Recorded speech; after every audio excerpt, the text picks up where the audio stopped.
City Ravi ಅವರನ್ನ ಸುಮಾರು 3 ಜಿಲ್ಲೆಗಳು ಅಂತ ಹೇಳ್ತಾರೆ, 11 ಸ್ಟೇಷನ್ ವ್ಯಾಪ್ತಿ ಅಂತ ಹೇಳ್ತಾರೆ, 16 ಹಳ್ಳಿಗಳು ಅಂತ ಹೇಳ್ತಾರೆ. ಯಾಕೆ ಅವರನ್ನ ರಾತ್ರೋರಾತ್ರಿ ಓಡಾಡಿಸಿದ್ರು, 500 ಕಿಲೋಮೀಟರ್ ಸುತ್ತಾಡಿಸಿದ್ ಯಾಕೆ ಅಂತ ಹೇಳಿ ಬಂದಾಗ ಸುರಕ್ಷತಾ ದೃಷ್ಟಿಯಿಂದ ಸಿಟಿ ರವಿ ಅವರನ್ನ ಶಿಫ್ಟ್ ಮಾಡಿದ್ವಿ. ಭದ್ರತಾ ದೃಷ್ಟಿಯಿಂದ ಬೇರೆಡೆಗೆ ನಾವು ಅವರನ್ನ ಸ್ಥಳಾಂತರ ಮಾಡಿದ್ವಿ. ಬೆಳಗಾವಿಯಲ್ಲಿ ಕಮಿಷನರ್ ಯಡಾ ಮಾರ್ಟಿನ್ ಹೇಳಿಕೆಯನ್ನು ಕೊಟ್ಟಿದ್ದಾರೆ. ರವಿ ಮೇಲೆ ಹಲ್ಲೆ ಕೇಸ್ ಬಗ್ಗೆ ನಮಗೆ ದೂರು ಬಂದಿತ್ತು, ಕಾರ್ಯದರ್ಶಿಯಿಂದ ನಮಗೆ ದೂರು ಬಂದಿತ್ತು. ಆ ದೂರಿನ ಅನ್ವಯ ಅನಾಮಧೇಯ ಗುಂಪು ವಿರುದ್ಧ ಎಫ್ಐಆರ್ ದಾಖಲಾಗಿದೆ. ಇದೆಲ್ಲದರ ಕುರಿತಾಗಿ ಯಡಾ ಮಾರ್ಟಿನ್ ಮಾತಾಡಿದ್ದಾರೆ, ಬನ್ನಿ ನೋಡೋಣ. Secretary of Karnataka legislative council ಇಂದ ಒಂದು ಲೆಟರ್ ಬಂದಿದೆ. ಆ ಲೆಟರ್ ಮೇಲೆ ನಾವು ಬಾಗವಾಡಿ ಪೊಲೀಸ್ ಸ್ಟೇಷನ್ದಲ್ಲಿ ಒಂದು ಕೇಸ್ ನಿನ್ನೆ ರಾತ್ರಿ ರಿಜಿಸ್ಟರ್ ಮಾಡಿದ್ವಿ. ಅದರಲ್ಲಿ ಹೆಸರುದಲ್ಲಿ ಯಾವುದು ಹೆಸರು ಮೆನ್ಷನ್ ಮಾಡಿಲ್ಲ, ಅದು ಬೈ ನೇಮ್ ಯಾವುದು ಹೆಸರು ಮೆನ್ಷನ್ ಮಾಡಿಲ್ಲ. ಅದು ಫುಟೇಜ್ ನಾವು ನೋಡ್ತೀವಿ. ಫುಟೇಜಲ್ಲಿ ಯಾರು ಇನ್ವಾಲ್ವ್ಮೆಂಟ್ ಯಾರು ಕಾಣ್ತಾ ಇದೆ ಅವ್ರ ಮೇಲೆ ನಾವು ಕೇಸಲ್ಲಿ ನಾವು ಸೇರಿಸ್ತೀವಿ ಮತ್ತು ಅವ್ರ ಮೇಲೆ ನಾವು ಆ್ಯಕ್ಷನ್ ತಗೊಳ್ತೀವಿ. ಸರ್, ಈಗ ಸಿಟಿ ಡ್ರೈವರ್ನ ರಾತ್ರಿ ಸುತ್ತಾಡಿಸಿದ ಸಂಬಂಧಪಟ್ಟಂಗೆ ಸಾಕಷ್ಟು ಗಂಭೀರ ಆರೋಪ ನಿಮ್ಮ ಮೇಲೆ ಮಾಡ್ತಿದ್ರಿ, ಎನ್ಕೌಂಟರ್ ಮಾಡೋಕ್ಕೆ ಪ್ರಯತ್ನ ಮಾಡಿದ್ರು, ಕೊಲ್ಲೋಕೆ ಸಂಚು ರೂಪಿಸಿದ್ರು. ಅದ್ರ ಬಗ್ಗೆ ನೀವು ನಗರ ಪೊಲೀಸ್ ಆಗ್ತದೆ. ಸೊ ಅದು ಕೂಡ ನಾನು ಹೇಳ್ತೀನಿ. ನಿಮಗೆ ಗೊತ್ತಿರಿ, ಸ್ವಲ್ಪ ಒಳಗಡೆ ಕೌನ್ಸಿಲ್ ಒಳಗಡೆ ಕೂಡ ಸ್ವಲ್ಪ ಘಟನೆ.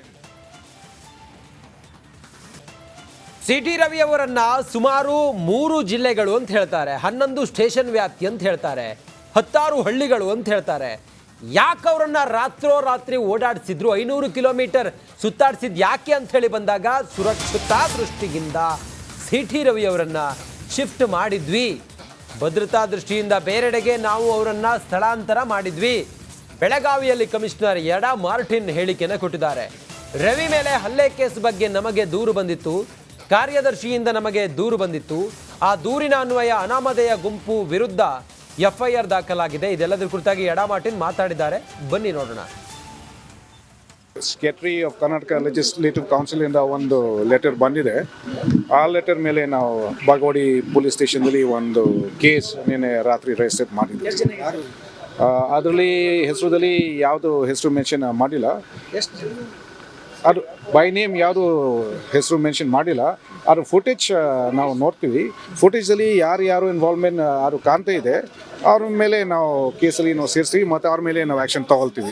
ಸರ್, ಈಗ ಸಿಟಿ ಡ್ರೈವರ್ನ ರಾತ್ರಿ ಸುತ್ತಾಡಿಸಿದ ಸಂಬಂಧಪಟ್ಟಂಗೆ ಸಾಕಷ್ಟು ಗಂಭೀರ ಆರೋಪ ನಿಮ್ಮ ಮೇಲೆ ಮಾಡ್ತಿದ್ರಿ, ಎನ್ಕೌಂಟರ್ ಮಾಡೋಕ್ಕೆ ಪ್ರಯತ್ನ ಮಾಡಿದ್ರು, ಕೊಲ್ಲೋಕೆ ಸಂಚು ರೂಪಿಸಿದ್ರು. ಅದ್ರ ಬಗ್ಗೆ ನೀವು ನಗರ ಪೊಲೀಸ್ ಆಗ್ತದೆ.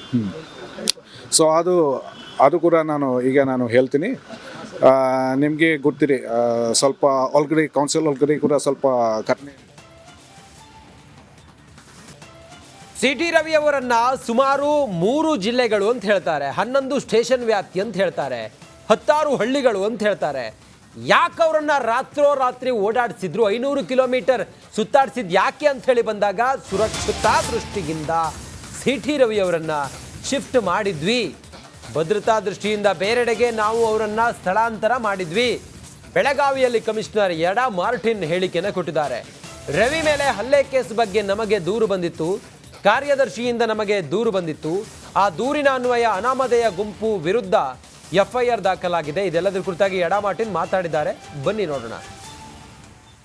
Secretary of Karnataka legislative council ಇಂದ ಒಂದು ಲೆಟರ್ ಬಂದಿದೆ. ಆ ಲೆಟರ್ ಮೇಲೆ ನಾವು ಬಾಗವಾಡಿ ಪೊಲೀಸ್ ಸ್ಟೇಷನ್ದಲ್ಲಿ ಒಂದು ಕೇಸ್ ನಿನ್ನೆ ರಾತ್ರಿ ರಿಜಿಸ್ಟರ್ ಮಾಡಿದ್ವಿ. ಅದರಲ್ಲಿ ಹೆಸರುದಲ್ಲಿ ಯಾವುದು ಹೆಸರು ಮೆನ್ಷನ್ ಮಾಡಿಲ್ಲ, ಅದು ಬೈ ನೇಮ್ ಯಾವುದು ಹೆಸರು ಮೆನ್ಷನ್ ಮಾಡಿಲ್ಲ. ಅದು ಫುಟೇಜ್ ನಾವು ನೋಡ್ತೀವಿ. ಫುಟೇಜಲ್ಲಿ ಯಾರು ಇನ್ವಾಲ್ವ್ಮೆಂಟ್ ಯಾರು ಕಾಣ್ತಾ ಇದೆ ಅವ್ರ ಮೇಲೆ ನಾವು ಕೇಸಲ್ಲಿ ನಾವು ಸೇರಿಸ್ತೀವಿ ಮತ್ತು ಅವ್ರ ಮೇಲೆ ನಾವು ಆ್ಯಕ್ಷನ್ ತಗೊಳ್ತೀವಿ. ಸರ್, ಈಗ ಸಿಟಿ ಡ್ರೈವರ್ನ ರಾತ್ರಿ ಸುತ್ತಾಡಿಸಿದ ಸಂಬಂಧಪಟ್ಟಂಗೆ ಸಾಕಷ್ಟು ಗಂಭೀರ ಆರೋಪ ನಿಮ್ಮ ಮೇಲೆ ಮಾಡ್ತಿದ್ರಿ, ಎನ್ಕೌಂಟರ್ ಮಾಡೋಕ್ಕೆ ಪ್ರಯತ್ನ ಮಾಡಿದ್ರು, ಕೊಲ್ಲೋಕೆ ಸಂಚು ರೂಪಿಸಿದ್ರು. ಅದ್ರ ಬಗ್ಗೆ ನೀವು ನಗರ ಪೊಲೀಸ್ ಆಗ್ತದೆ. ಸೊ ಅದು ಕೂಡ ನಾನು ಹೇಳ್ತೀನಿ. ನಿಮಗೆ ಗೊತ್ತಿರಿ, ಸ್ವಲ್ಪ ಒಳಗಡೆ ಕೌನ್ಸಿಲ್ ಒಳಗಡೆ ಕೂಡ ಸ್ವಲ್ಪ ಘಟನೆ.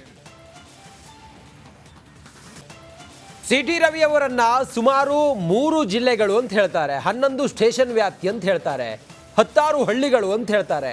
ಯಾಕೆ ಅವರನ್ನ ರಾತ್ರೋರಾತ್ರಿ ಓಡಾಡಿಸಿದ್ರು, 500 ಕಿಲೋಮೀಟರ್ ಸುತ್ತಾಡಿಸಿದ್ ಯಾಕೆ ಅಂತ ಹೇಳಿ ಬಂದಾಗ ಸುರಕ್ಷತಾ ದೃಷ್ಟಿಯಿಂದ ಸಿಟಿ ರವಿ ಅವರನ್ನ ಶಿಫ್ಟ್ ಮಾಡಿದ್ವಿ.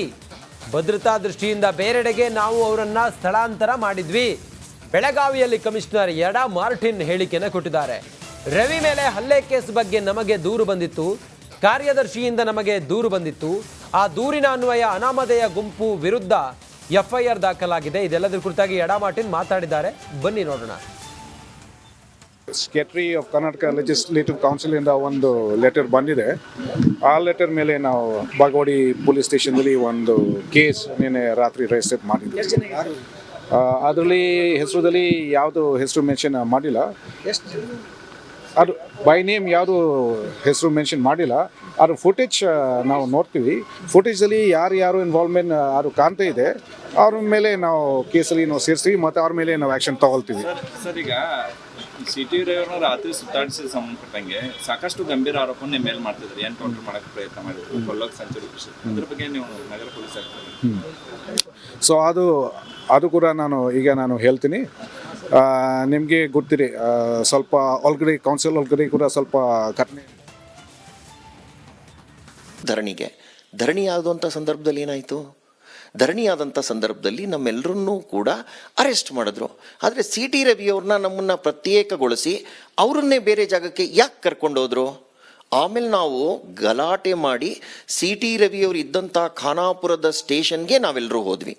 ತದನಂತರ ಅಲ್ಲಿ ಪೊಲೀಸ್ನವ್ರು ಹೇಳ್ತಾ ಇದ್ದಿದ್ದೇನು, 3 ಸಂಪೂರ್ಣ ಕತ್ಲು ಗದ್ದೆಯಲ್ಲೆಲ್ಲ ಏನಿರುತ್ತಲ್ಲಿ ನೀವು ನಿಮ್ಮ ವಾಹನದ ಲೈಟನ್ನು ಬಂದ್ ಮಾಡಿದ್ರೆ ಮುಂದೇನೋ ಕಾಣಲ್ಲ.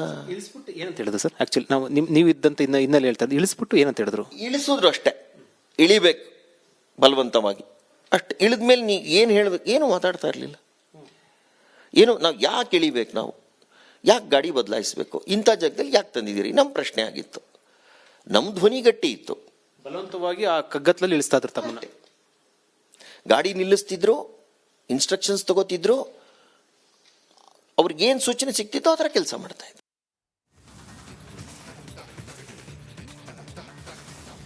ಕಳಿಸಿದ್ದಾರೆ. ಅವರಿಗೆ ಶಿಕ್ಷೆ ಆಗುವವರೆಗೂ ಈ ಲಕ್ಷ್ಮೀ ಹೆಬ್ಬಾಳ್ಕರ್ ಸುಮ್ಮನೆ ಕೂರೋದು. ಬಾಯಿ ತೆಗೆದ್ರೆ ರಾಮ ರಾಮ ರಾಮ ಅಂತ ಹೇಳುವಂಥ BJPರಿಗೆ ಇವತ್ತು ನಾಚಿಕೆ ಆಗಬೇಕು. ಹೇಳಿದ್ದು ಅವರು, ಅನಿಸ್ಕೊಂಡವಳು ನಾನು. ಇವತ್ತು ಇಡೀ ರಾಜ್ಯದಲ್ಲಿ ಹಾರ ತುರಾಯಿ ಹಾಕಿ ವೈಭವೀಕರಣ ಮಾಡಿಸ್ಕೊಳ್ತಾ ಇದ್ದಾರೆ CT ರವಿ ಅವರು. ಅವರಿಗೆ ಆತ್ಮಸಾಕ್ಷಿ ಅಂತ ಏನಾದರೂ ಇದ್ದರೆ, ಅವರು ತಾಯಿಯ ಮಗ ಆಗಿದ್ದರೆ, ಅವರ ಹೆಂಡತಿ ಇದ್ದರೆ ಅವ್ರಿಗಾದರೂ ಅಟ್ಲೀಸ್ಟ್ ಹೇಳಬೇಕು. ಅವರಿಗೆ ಅಪರಾಧಿ ಭಾವನೆ ಕಾಡ್ತಾ ಇದೆ. ಆದರೆ ಒಂದು ಮಾತನ್ನು ತಮ್ಮ ಮುಖಾಂತರ ಹೇಳಲಿಕ್ಕೆ ಬಯಸ್ತೇನೆ.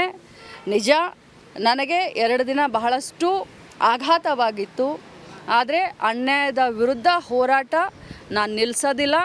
ಮತ್ತೆ ನಾನು ಸಭಾಪತಿಯವರಿಗೆ ಮನವಿಯನ್ನು, ಬಾಯಿ ತೆಗೆದ್ರೆ ರಾಮ ರಾಮ ರಾಮ ಅಂತ ಹೇಳುವಂಥ